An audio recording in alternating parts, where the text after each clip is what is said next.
لله رب العالمين الرحمن مقاصدنا واغفر لنا ما مضى يا واسع الكرم يا رب بالمصطفى سيدنا واغفر لنا ما مضى يا واسع الكرم لم يحتلم خط صاح مصدخا أبدا وما تذهب أصلا في مزى الزمن يا رب بالمصطفى بلغ مقاصدنا واغفر لنا ما مضى يا واسع الكرم كتفاه قد علت قوما إذا جلسوا عند الولادة سف عذاب محتاتني يا رب بالمصطفى قاصدنا واغفر لنا ما مضى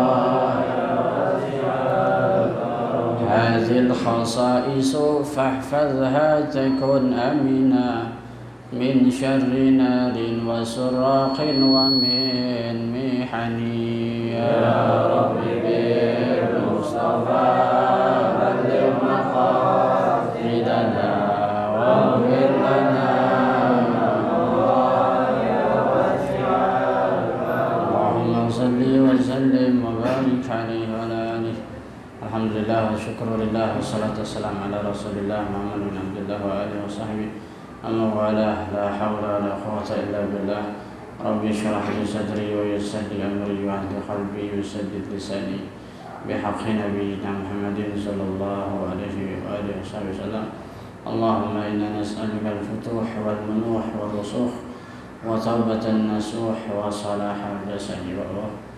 قال المصنف الشيخ محمد هاشم بن أشعري رضي الله عنه والخامس أن يعرف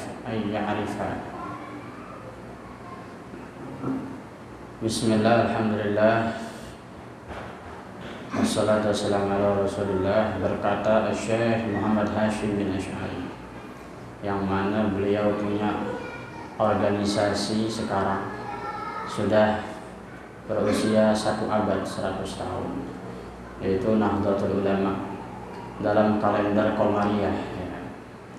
Maka mudah-mudahan Allah melanggengkan ini dua organisasi besar, Nahdlatul Ulama dan juga Muhammadiyah. Mudah-mudahan dengan keduanya itu Allah jaga kita punya NKRI negara. Wal khamis, yang kelima, adab yang kelima, ayya'rifah hendaklah mengenal dia tuh si santri. Ya'rifah, arafa ya'rifu, an ya'rifah, hendaklah seorang santri mengenal lahu, bagi syekhnya itu, lahu bagi syekhnya itu, haqqahu, yaitu haknya, hak syekhnya itu. Hendaklah seorang santri paham mengerti hak syekhnya itu ya. Wala yansa. Jadi kalau hak itu dalam bahasa Arab itu artinya benar ya, hak ya. Haqqan benar ya. Ahlul haq, ahli benar, orang-orang yang benar, ahlul haq. Jadi hak itu kebenaran ya. Kalau di kita di Indonesia hak itu apa? Jatah. Hak istri terhadap suami itu jatah. Kalau di bahasa Arab hak itu kebenaran ya. Jadi hak itu bisa diartikan jatah, bisa juga diartikan kewajiban malah. Hak seperti hakul muslim alal muslim, hakul mukmin alal mukmin. Kewajiban seorang muslim terhadap muslim yang lainnya, itu berarti kewajiban. Hakul muslim alal muslim, kewajiban seorang muslim. Karena memang hak itu hak ya. Hak seorang muslim atas muslim yang lain, karena ada Allah, jadi maknanya kewajiban. Jadi kalau hak itu hakun lahu, itu haknya orang. Tapi kalau hakun alaihi itu kewajiban. Jadi kalau lahu miliknya, kalau alaihi atasnya. Bedanya apa? Kalau hakun lahu itu hakun lahu itu hak. Hakun lahu itu hak, tapi kalau hakun alaihi kewajiban. Jadi tergantung daripada ta'addi domir-domirnya kemana-kemana. Nah kalau kita dibilang hak itu ya hak udah ya, jatah. Padahal yang namanya hak itu harus punya alasan. Yang namanya hak itu diambil dari kata hakun, kebenaran. Jadi harus ada unsur kebenarannya. Harus ada apa namanya? Ilat ya. Harus ada ilat, harus ada alasan mengapa seseorang mendapatkan hak, mendapatkan jatah. Kalau haknya itu menurut kebenaran yang sudah sistematis itu memang dia dapat, maka dia dapat. Maka nggak semua orang ngomong ini hak saya, ini hak saya. Ada kebenarannya atau enggak kalau dia dapat? Ada alasannya enggak kenapa dia dapat? Ya, begitu. Jadi kita juga jangan selalu menuntut ini hak saya, ini hak saya. Lihat dulu itu dasarnya apa. Karena hak itu sendiri diambil dari kata hakun, kebenaran. Jadi harus ada unsur kebenaran. Jangan ngomongin hak, ngomongin ego, ngomongin nafsu ya. Merasa berhak gara-gara ya merasa berhak aja gitu ya. Tanpa adanya fakta atau apa alasan yang benar yang memang kita yang memang berhak dapat ya. Jadi harus ada unsurnya. Begitu juga kita ngomong ini hak anak, ini hak istri, ini hak kita, itu dilihat dulu itu beneran hak atau enggak, atau jangan-jangan buatan, atau jangan-jangan cuma hawa nafsu, permintaan hawa nafsu dan lain sebagainya. Permintaan sesaat yang kalau kita turutin cuma dipakai sekali dua kali, besoknya rusak, besoknya dibuang. Apakah setiap anak keinginan itu kita turutin? Enggak juga. Kadang-kadang anak itu harus mengerti bahwa dunia ini itu enggak melulu seperti yang dia mau. Nah kalau kita sama orang tua kita diturutin mulu dari dulu udah bangor orang kita ya. Tapi kita bisa jadi kayak gini kenapa? Karena orang tua kita itu memberikan apa yang menjadi hak kita sesuai dengan memang pantasnya kita dapat. Enggak semuanya diminta dikasih ya.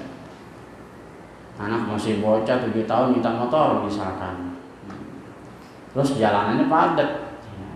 Udah tahu 7 tahun belum dapat SIM kan begitu, dikasih motor dibebasin, nabrak ya salah dua-duanya ya. Anak yang minta salah karena memang nggak mengerti itu bukan haknya, orang tuanya juga salah karena belum memahami hak anak ya. Jadi hak itu bukan berarti harus dikasih, harus diturutin dan lain sebagainya, harus ada unsur kebenaran. Kalau udah yakin itu benar baru dikasih, diberikan. Begitu juga hak kita sebagai hamba kepada Allah. Apa yang kita minta apakah selalu dikasih? Allah lebih tahu. Kalau emang kita minta kue Black Forest yang enak luar biasa, tapi di piring kita masih ada tai cicak, kira-kira dikasih ya? Nanti Black Forest tuh yang sekilo, Black Forest minta sekilo, taruh di piring gede, ada tai cicak. Yang sekilo jadi rusak gara-gara tai cicak, padahal cuma sejentik, setitik. Begitulah kita kepada Allah. Kadang-kadang apa yang kita minta itu jarang dikasih. Kenapa? Barangkali ada penghalang yang menyebabkan itu belum dikasih. Walaupun sejentik, kalau Allah maunya yang terbaik buat kita ditunda dulu. Kadang-kadang orang nggak minta dikasih, iya, karena Allah itu ngasihnya asal-asalan, ngerti nggak? Allah itu ngasihnya asal-asalan, terserah data lu pakai kayak mau kagak, lu mau kerja rusak mau apa yang terserah lu. Itu yang dibilang istidraj, jebakan Batman. Jadi dikasih tapi jebakan Batman karena hakikatnya dia belum mampu, tapi dia dikasih sama Allah. Berarti Allah itu sama dia masa bodoh, nggak peduli. Tapi kalau Allah peduli sama kita, ada kotoran kecil suruh cuci dulu kan gitu. Kenapa? Khawatir sakit dan lain sebagainya. Kalau kita ada anak yang kita nggak demen, bangor, minta kue, ya kasih aja. Mau piringnya ada tai cicak, ada tai kucing, kasih dah tuh biar tambah sakit. Begitu, ya. Itu hak namanya. wala yansa lahu fadlahu, hendaklah seorang santri mengetahui mengenal hak seorang guru, seorang syekhnya. Wala yansa lahu fadlahu, wala yansa, dan tidak lupa, seorang santri tidak lupa lahu bagi syekhnya itu fadlahu, keutamaan, fadlun, keutamaan.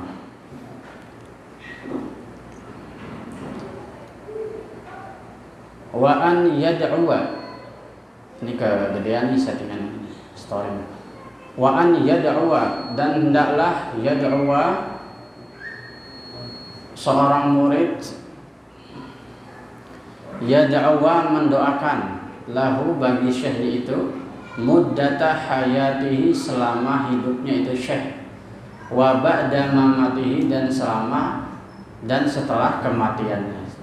Lagi hidup didoain, udah mati tambah didoain. Itu kalau seorang guru, seorang syekh. Maka seorang murid harus mendoakan guru yang sudah meninggal, atau lagi hidupnya juga didoain. Kenapa sih seorang guru perlu didoain? Karena kalau nggak didoain, seorang guru bisa aja kejebak di dalam perkara-perkara yang justru diharamkan oleh Allah kalau nggak didoain sama muridnya. Jadi guru doain murid, murid juga mesti doain guru supaya gurunya sehat, kuat, istiqomah, dan lain sebagainya. Kalau gurunya nggak istiqomah, ya muridnya nanti nggak jadi apa-apa. Ya. Kemudian minta yang terbaik untuk gurunya itu, kesejahteraan, keselamatan, dan lain sebagainya. Begitu udah mati juga sama, doain. Ada beberapa orang yang dibikinin haul dan lain sebagainya, itu tujuannya buat doain. Emangnya gurunya nggak selamat perlu didoain? Kalau gitu ngapain jadi guru? Makanya begitu. Ya, sering nggak ngomong, guru lu didoain, iya, emang nggak selamat? Didoain katanya biar. Emangnya nggak selamat guru lu? Kalau lu nggak yakin guru lu masuk surga, ngapain belajar sama dia? Begitu katanya. Bener nggak kira-kira? Padahal memang betul seorang guru bisa saja terperosok, salah, banyak dosa. Nah, kita murid mendoakan guru bukan karena gurunya salah, tapi mendoakan guru karena mengenang jasa kebaikan guru. Nah, gurunya itu manusia, pasti ada khilaf, ada salah. Secara zahir kita nggak pernah lihat dia berbuat dosa besar, enggak, tapi dosa kecilnya pasti banyak. Yang namanya guru pasti pernah marah-marah, pasti pernah mukul istri, kan begitu. Pasti pernah banting panci, bisa aja, namanya manusia. Pasti pernah berseteru sama tetangga dan lain sebagainya, itu manusia. Nah, dengan sebab kita ingat jasanya besar, jangan sampai guru kita dihisab gara-gara urusan-urusan sepele. Nah, kita muridnya minta kepada Allah supaya guru kita yang begitu itu dilupain aja, ya Allah, dihapus yang begitu kasihan karena jasanya besar sama saya. Nah, dengan sebab doa itu Allah memandang gitu. Itu kehebatan murid. Dan murid bisa berdoa juga karena kehebatan guru, begitu. Karena gurunya ngajarin benar, makanya muridnya jadi benar. Jadi ada sinkronisasi, ada sinergitas ya. Tidak mungkin seorang guru jadi guru kalau nggak ada murid, nggak mungkin seorang murid jadi murid kalau nggak ada gurunya. Jadi sama aja. Jadi nggak ada yang hebat, gurunya nggak hebat, muridnya juga nggak hebat. Yang hebat cuma Allah, udah nggak ada lagi. Wa yura'iyya, dan hendaklah yura'iyya menghiraukan,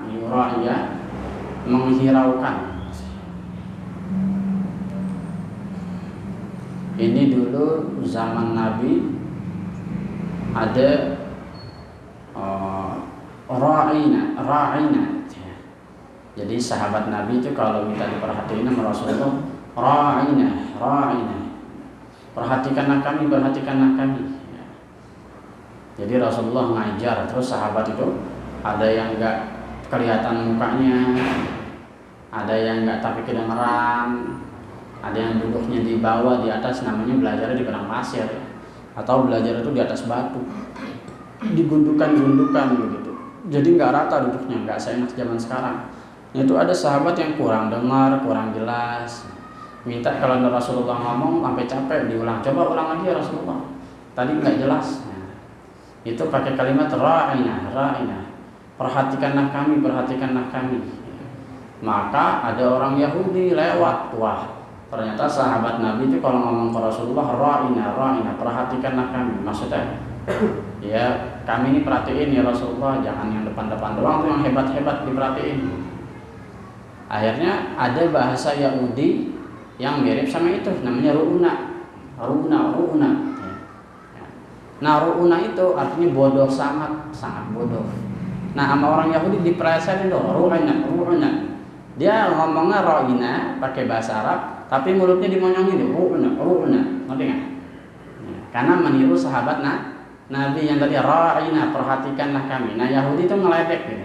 Ru'na, maksudnya Rasulullah itu goblok ya. Engkau Muhammad itu bodoh,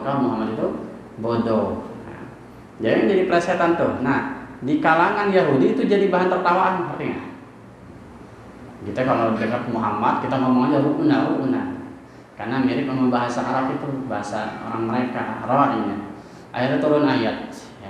Ya ayyuhalladzina amanu la taqulu ra'ina wa qulu zurna wasma'u. Wahai orang-orang yang beriman, jangan pernah mengatakan ra'ina lagi, berhenti. Wa qulu zurna wasma'u. Kalau mau ngomong itu unzurna, wahai Rasulullah lihatlah kami, perhatikan kami. Pakai kalimat dirubah unzurna. Apa ini hikmahnya? Hikmahnya adalah bahasa itu perlu diatur. Bahasa itu perlu diatur. Padahal ra'ina itu bagus, bahasa Arab, tapi karena berbenturan sama orang Yahudi dipelesetin jadi jelek. Oke nggak? Gara-gara ini jelek, akhirnya jadi bahan ejekan, maka disuruh berhenti sama Allah. Nah begitu juga kita. Nah, kalau ada bahasa-bahasa yang nggak pas sama sebelah itu jangan dikeluarin, walaupun menurut kita itu benar. Ya. Seperti mohon maaf butuh. Kalau orang di Kalimantan ternyata butuh itu kemampuan perempuan kalau di Kalimantan, tapi nggak pakai hak butuh, Itu kata guru saya Habib Ali. Dulu Habib Ali bin Yahya pernah pidato di Kalimantan ngomong butuh, orang terketawa. Kenapa sih? Di sini butuh itu kemampuan perempuan, jadi jangan pakai butuh, pakai perlu. Sampai kayak gitu. Gitu. Artinya bahasa itu penting. Nah begitu juga di sini. Ya. Tapi kalau ini yura'i, ini untuk seorang guru boleh kalau zaman sekarang. Kalau dulu kasusnya nggak boleh ya. Di Arab itu nggak boleh. Tapi hikmahnya banyak ya. Begitu juga hikmahnya itu kalau ngomong jangan jadi satu suara, bisautin wahid kasautil himar. Kalau ngomong itu jangan satu suara seperti suara keledai. Bismillahirrahmanirrahim. Alhamdulillah. Monyong semua. Ihdinas siratal mustaqim. Nah, itu kan ada huruf besar, ada huruf ringan, ada huruf tebal, ada huruf tipis. Makanya kata Nabi, orang yang baca Quran modelnya begitu tuh bisautin wahid kasautil himar. Suaranya jadi satu seperti suara keledai. Keledai itu kalau mereka suaranya nggak jelas begitu. Makanya kalau baca Quran itu jangan seperti suara keledai kata Rasulullah. Baca Quran itu yang jelas. Kalau baca Quran aja yang susah jelas, ngomong apalagi lebih jelas lagi gitu. Jadi hikmahnya banyak ya. Bisa menjaga kata-kata, menjaga bahasa yang menyinggung, bisa juga kalau ngomong biar jelas gitu. Jangan kayak orang Yahudi, benar. Jadi plesetan. Nanti orang salah paham kalau ngomongnya nggak jelas. Baca Quran juga begitu, salah makna, salah kata, salah makna, nanti repot. Wa yura'i dzurriyyatah, hendaklah menghiraukan atau menengok, gampangnya yura'i menengok dzurriyyatah, keturunan guru, keturunannya. Kalau gurunya udah nggak ada, maka kita sambung. Nah ini yang ngajarin siapa? Mbah Hasyim Asy'ari.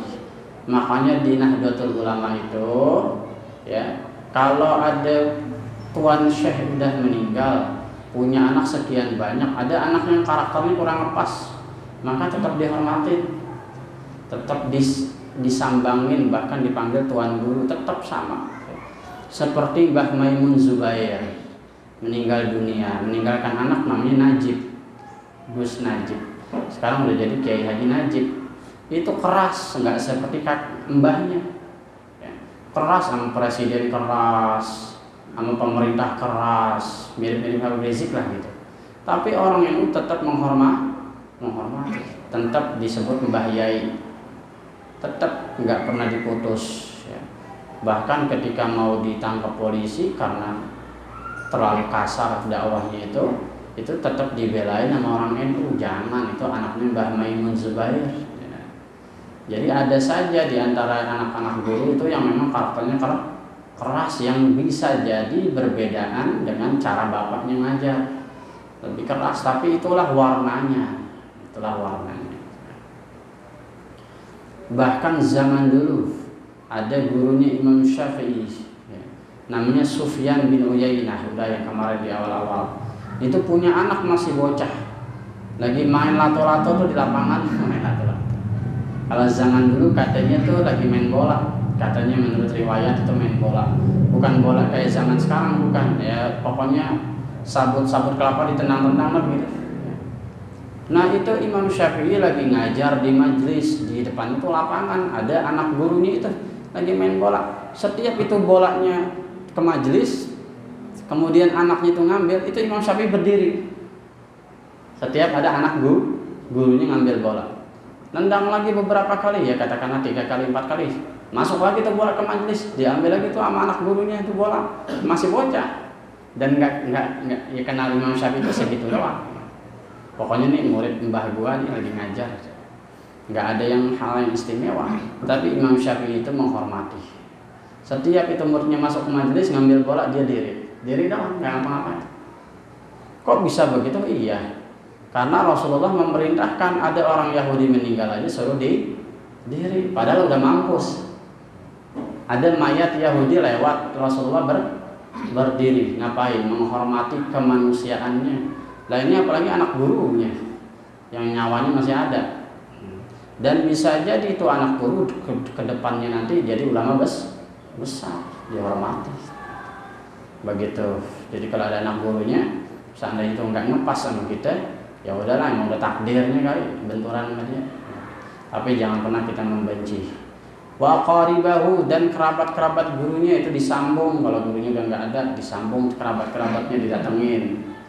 Ya, jangan dibenci, jangan dilebarin. Ya.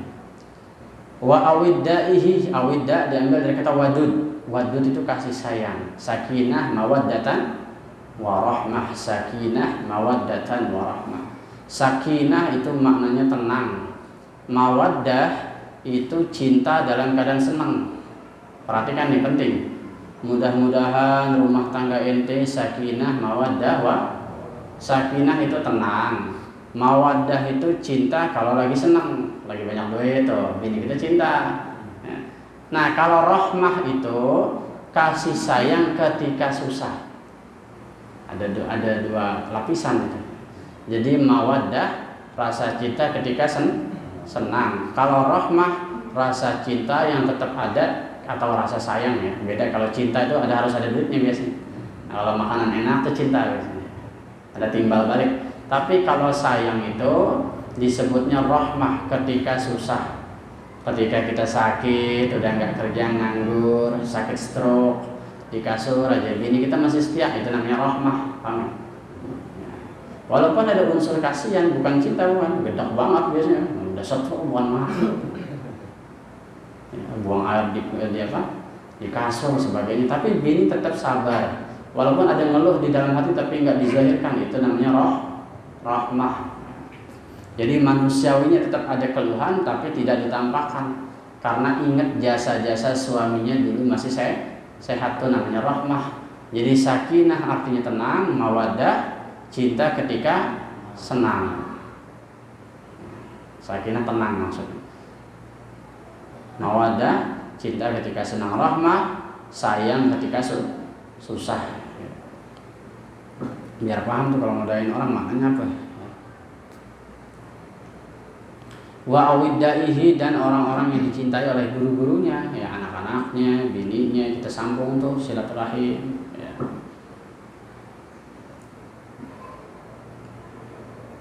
Wa yata'ahad ziyarata qabrih, wa yata'ahad ziyarata qabrih, dan hendaklah yata'ahad wa yata'ahada, dan hendaklah dia itu menyiapkan diri, jangan bosan, yata'ahad ya. Jangan bosan ziyarata qabrihi, ziarah kuburannya, kuburan guru ya. Karena orang tua yang hakikat itu sebenarnya guru, orang tua yang hakikat. Kalau gurunya intens ya, kalau dia ini nyantren, makan di situ, tidur di situ, diajarin agama di situ sampai besar, sampai jadi ulama, itu yang begitu tuh. Guru yang lebih dari orang tua. Karena orang tua itu sifatnya duniawi. Tapi kalau guru itu dunia akhirat, apalagi kalau kita nyantrennya gratis lagi.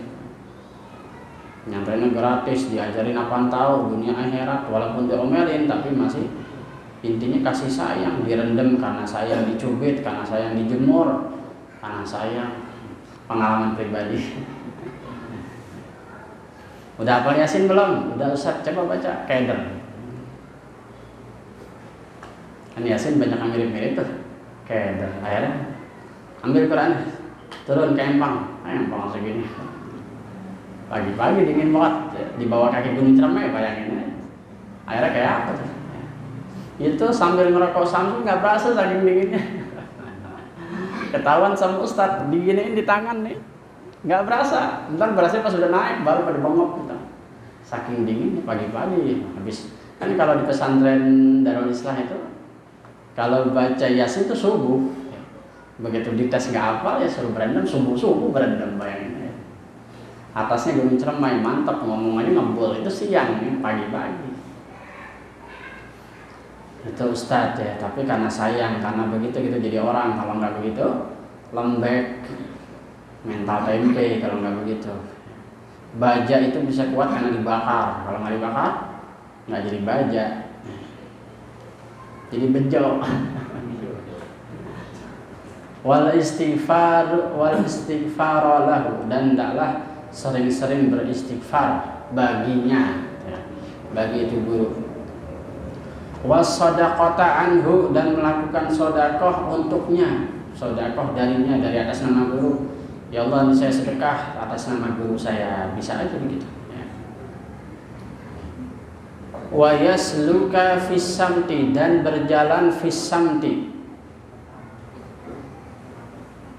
itu tingkah laku ya. Wa yasluka, dan berjalan fis samti, tingkah laku, gerak-gerik ya. Ini ada tanda notnya. Wa fil muhtarasan at-tariqah, jalan, metode ya. Wa huwa aidan hay'ah ahlul khair ya. Tingkah laku orang baik ya. Hendaklah seorang murid itu berjalan di dalam tingkah laku orang baik yang dilihat dari guru-gurunya ya. Wal huda, dan petunjuk, maslakah, sebagai jalan tempuh itu murid ya. Wa yura'iya, dan hendaklah ia menghiraukan, menjaga, fid dini, dalam hal agama, wal ilmi, dan ilmu, adatah, menjadi kebiasaannya. Ilmu dan agama menjadi kebiasaan. Bisa jadi kebiasaan gara-gara apa? Gara-gara diamalin. Kalau nggak diamalin masih biasa. Coba tuh baca doa wudhu habis setiap anggota, biasa nggak? Baca doa wudhu biasa nggak? Baca doa muka, Allahumma bayyid wajhi ya kan? Terus tangan, Allahumma a'tini kitabi biyamini, dan lain sebagainya tuh. Kalau nggak dia biasain, lupa, yakin. Nah itu tujuannya katanya biar agama dan ilmu itu jadi biasa. Jadi biasa kalau diapain? Diamalin. Kalau nggak diamalin nggak biasa. Begitu juga sholat, bacaannya dan lain sebagainya. Bacaan jangan panjang pendeknya nggak jelas, idgham ikhfa nggak jelas. Dibiasain kalau udah tahu ilmunya. Nanti kalau dibiasain itu jadi metode, jadi thariqat, jadi kebiasaan. Kalau salah itu berasa. Nah kalau kita salah nggak berasa gara-gara kita nggak pernah mau tahu. Padahal udah pernah belajar, tapi nggak pernah diamalin. Jadi kalau salah nggak berasa. Kalau kita biasa baca yang benar, begitu salah berasa. Karena sudah jadi maslakah, sudah menjadi adat kebiasaan. Wa yata'addaba, dan hendaklah dia seorang murid beradab biadabihi dengan adab-adab gurunya yang dilihat. Yang dilihat gurunya itu kayak gimana dia belajar. Wala yada'a, dan tidaklah seorang murid itu meninggalkan yada'a al-iqtida'a bihi, mengikuti langkah-langkah gurunya, cara-caranya, metode-metodenya. Iqtida, ngikutin zahir dan batin itu namanya iqtida.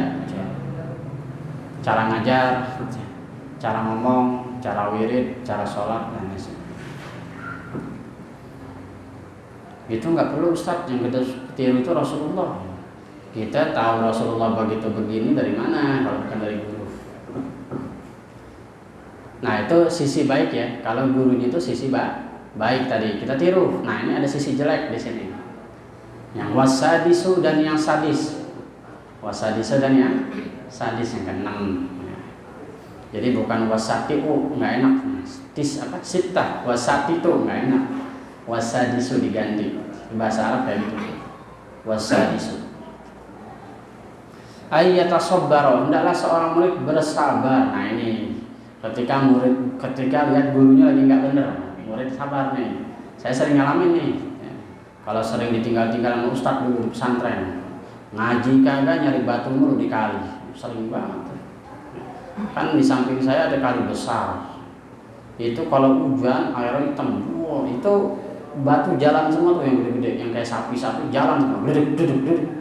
Besok paginya airnya bening, menyisakan banyak batu koral dan pasir hitam. Kan mantap itu, ngumpulin pasir itu kalau pagi habis banjir. Nah kalau ada banjir sengsara ya. Besoknya ngumpulin pasir, itu bisa sampai dapat 3 truk itu dijual. Duitnya buat makan, buat pesantren, buat ustadznya kan ya. Terus batu koralnya diapain? Batu koralnya itu dikumpulin yang segede segini nih ya, atau paling maksimal tuh sekepalan gini. Itu kita bikin pukulan dari ban bekas, ban dalam. Ya nggak bisa ban dalam sih, ban luar juga bisa. Ya ban dalam biasanya, ban dalam kasih kayu. Itu batu koral dijepit pakai ban dalam, dipukul pakai martil, tek, jadi apa? Jadi split. Batu split dijual lagi. Wah, bayangin tuh. Nyantri banyakan kerjanya belajar ya kan. Apa-apaan. Nah ustadznya jalan mulu, ngajar sana ngajar sini. Ditambah ustadz itu bininya juga punya pesantren ya.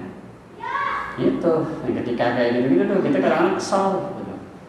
Besok giliran musim nandur sawah, depannya sawah ya. Giliran musim panen ikut panen, habis panen bakar tanah tuh, bakar alang-alangnya tuh, habis bakar alang-alang ikut macul dari kering, habis kering nanti macul, besoknya disiramin air, habis disiramin air suruh tanam ikan payah tuh. Nanti habis itu tanahnya dipacul lagi biar halus, baru dimasukin bibit padi. Bibit padi dari mana? Dari beras-beras juga. Beras yang direndam, yang mengandung gabah tuh. Tahu gabah direndam diempang, muncul tuh bibit kayak toge. Taruh di tanah, jadi tuh. Nanti udah seukuran 1 jari, diambil tandur. Cara nandurnya pakai apa? Bikin dari kayu tuh, ditarik gitu. Bikin kotak-kotakan yang kayak kotak-kotak genteng gitu. Enggak apa semua udah itu. Cara nanam sosin, tahu sosin kagak? Sawi yang buat makan mie. Nanam tomat, nanam terong Belanda, terong Jepang. Nanam gedang, tahu gedang enggak? Paya. Nanam cabe, cabe bisa sampai 10 kali panen baru mati tuh pohon. Wah macam-macam dah. Cuman satu doang yang saya nggak bisa, manjat pohon kelapa. Manjat pohon kelapa udah gemeterannya nggak bisa. Nah kayak gitu-gitu kita harus sabar. Kalau di pondok wasadisu, dan yang keenam ayat sabaran adalah seorang murid itu bersabar ala jafwatin atas rasa jauh. Jafwah itu bisa jauh, bisa kering. Kering itu garing, nggak ada apa-apa. Ketika nggak dapat apa-apa, atas perasaan jafwah, perasaan yang tidak enak, ya bisa diartikan jauh, bisa diartikan kering. Pokoknya kita lagi nggak dapat apa-apa dari guru. Nah itu harus sabar. Tasduru minasyaikh, yang keluar dari syekhnya itu. Au su'i khuluqih, atau atas perilaku yang kurang baik dari guru itu, ya diomelin, diapain. Yang nyolong gula, siapa tahu dihukum bareng-bareng, kan kurang ajar benar. Yang nyolong gula, siapa nggak ngaku. Kalau ngaku parah dia. Dihukumnya bareng-bareng, dijemur bareng-bareng. Nah, itu harus sabar kayak gitu. Wala yasuddahu dzalika, dan tidak memalingkan dia atas hal itu an mulazamatih, atas dari mulazamatih, terus berbakti belajar. Gara-gara kayak gitu jangan pakai berhenti belajar.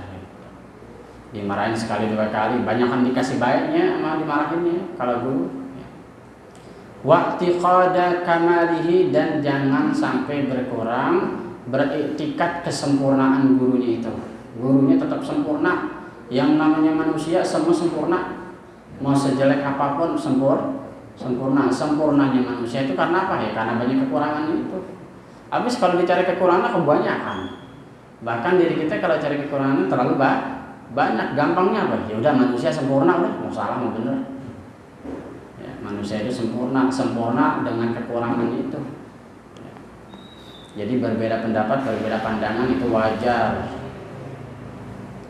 Itulah kesempurnaan manusia. Buktinya apa? Manusia bisa ngapain aja. Manusia bisa ngapain aja kalau dilatih.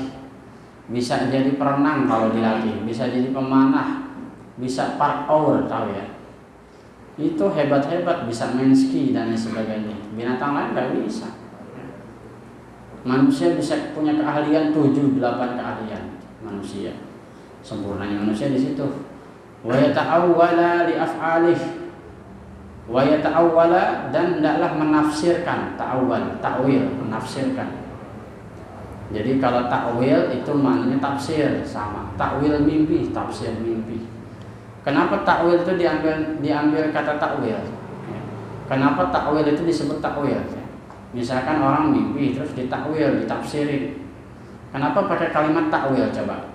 Karena ta'wil itu diambil dari kata awal. Awal itu yang pertama. Jadi yang namanya ta'wil itu yang paling mendekati kebenaran. Itu namanya ta'wil. Ta'wil mimpi, ya. Yang mana di antara sekian ta'wil yang paling mendekati kebenaran, gitu, yang paling nyambung. Itu namanya ta'wil. Begitu juga tafsir. Tafsir itu banyak. Nah, tapi ta'wil itu yang paling utama. Mana yang mendekati kebenaran, yang kira-kira tidak berbenturan dengan kaidah-kaidah akidah, keyakinan. Li af'alihi, bagi perbuatan gurunya itu allati yadharu, yang mana nampak dari gurunya itu annas shawab, bahwasanya yang benar itu khilafahu. Annas shawaba khilafuhu, bahwasanya yang benar itu sebaliknya. Maksudnya gimana? Kalau guru lagi marah, maka takwillah, tafsirkanlah sebenarnya guru itu nggak marah. Pernah lihat film Sun Gokong nggak? Sun Gokong dimarahin sama gurunya, kepalanya diketok, tok. Kepalanya diketok gitu. Habis diketok, gurunya ngambek masuk ke dalam ruangan, tapi tangannya ke belakang. Tapi ini Sun Gokong pinter. Maksudnya Sun Gokong gini, saya diketok 3 kali, berarti suruh datang sama guru jam 3 pagi dini hari. Tangannya ada di belakang, itu lewatnya pintu belakang biar yang lain nggak tahu. Itu bisa ditafsirin begitu. Padahal gurunya nggak sengaja. Bangun, kok kamu kesini? Iya kan guru yang kapan tadi ketok kepala saya 3 kali, itu tangan kata guru kurang ajar. Itu baik sangka, tapi beneran dikasih pelajaran tuh. Jadi jangan sedikit-sedikit nafsirin yang kagak enak, tafsirin aja yang enak-enak udah kalau guru. Karena dia marah itu manusiawinya, padahal hakikatnya sebaliknya. Itu maksud tadi tafsiran itu. Ya. Ala ahsani ta'wil, sebaik-baik tafsiran, takwilan. Jadi kalau nafsir itu yang paling baik. Ya. Jangan gila-gila kayak ditafsirin. Giliran dikasih baik kagak pernah mikir, giliran sekali ini salah, wah jangan. Kita kan nama orang begitu ya. Banyakan yang jeleknya sama kita. Sekali orang itu berbuat salah langsung ternyata jadi hilang semua tuh yang kemarin. Padahal manusia itu banyakan baiknya sama jeleknya. Kalau kita kagak ternyata ya. Jadi hujan setahun panas setahun dihapus hujan sehari, gitu ya. panas setahun nih, kering kerontang, hujan seharian aja banjir langsung hilang tuh semua dahaga, semua kesulitan.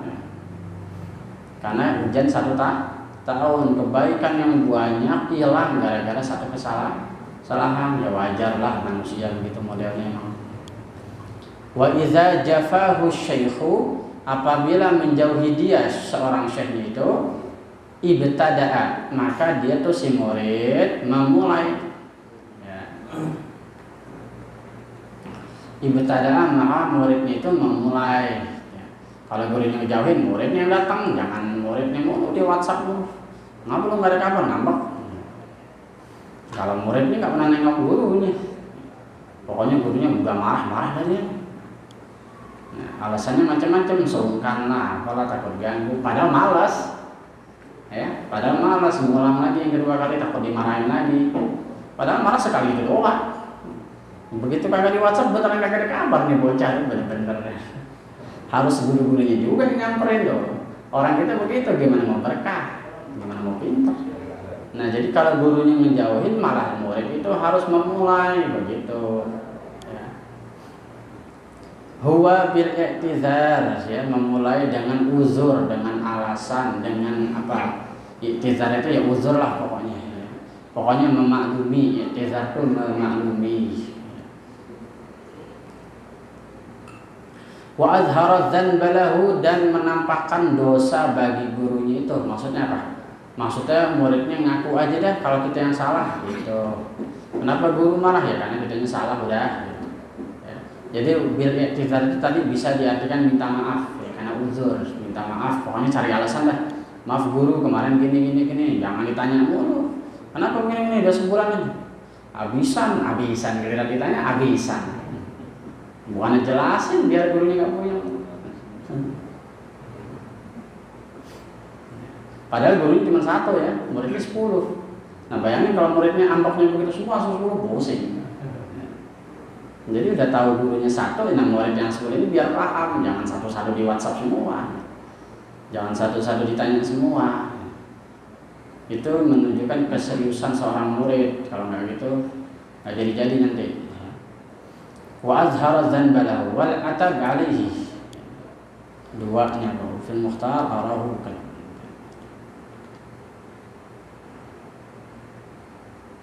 Wal atab alaihi ya,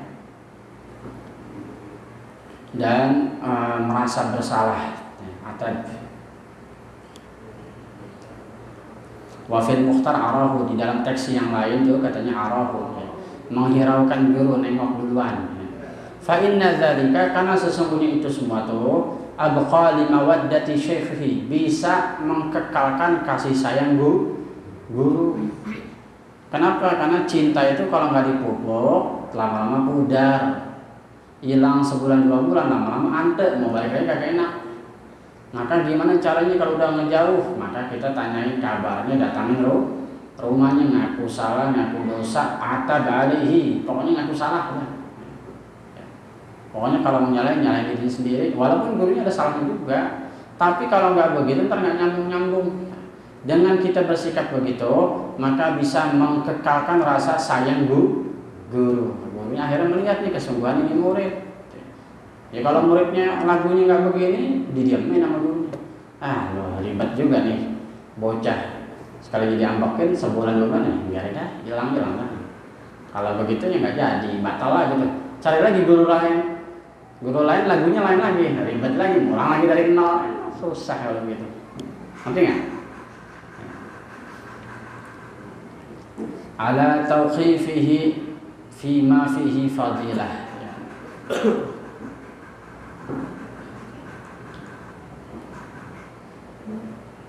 Jadi bisa mengkekalkan rasa sayang gurunya. Ala tauqifihi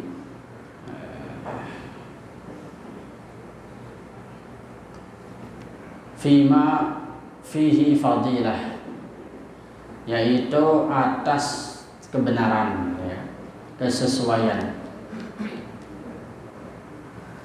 yang di dalamnya itu ada fadilah, keutamaan. Wa ala tawbihihi, alama ini ada istilah tauqif, ada istilah taubih ini minggu depan ya. Ini istilah tafas ya.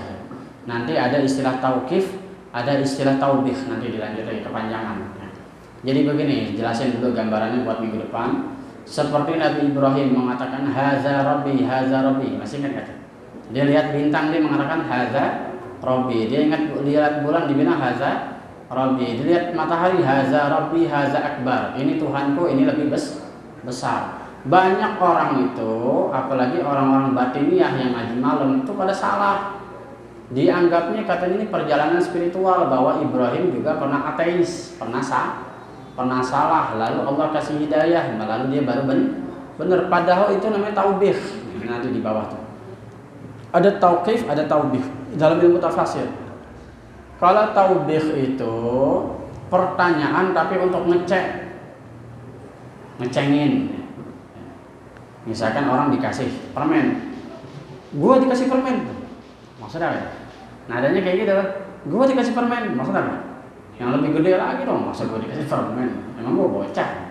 Nah itu Ibrahim itu bukan ngomong haza rabbi ini Tuhanku, bukan, tapi nadanya itu intonasinya haza rabbi, yang begini Tuhan gua. Nanti nggak maksud? Lihat bulan, yang begini Tuhan gua. Lihat lagi matahari, yang begini Tuhan gua. Maksudnya lu mau nganggap gua nih Tuhan yang begini, salah. Ya, wajah tu wajhiya lillazi fataras samawati, namanya taubih. Jadi pertanyaan untuk membantah gitu, jangan pada salah paham. Oh Ibrahim ini pernah sesat dulu, dia nabi, apalagi gua, wajar lah. Ini ngajinya salah. Itu namanya taubih, pertanyaan atau pernyataan untuk ngecek, untuk bikin jawabannya sebenarnya jawabannya bukan. Gitu. Itu namanya taubih. Ala ma fihi wallahu a'lam bissawab. Al-Fatihah. Bismillahirrahmanirrahim. Alhamdulillahirabbil alamin arrahmanir rahim maliki yaumiddin iyyaka na'budu wa iyyaka nasta'in ihdinas siratal mustaqim siratal ladzina an'amta 'alaihim ghairil maghdubi 'alaihim waladdallin amin. Rabbana taqabbal minna innaka antas samiul 'alim wa tub 'alaina ya maulana innaka antas tawwabur rahim. Wa sallallahu ala sayyidina Muhammadin wa ala alihi wasallam. Alhamdulillahirabbil alamin. Wal 'afwa minkum.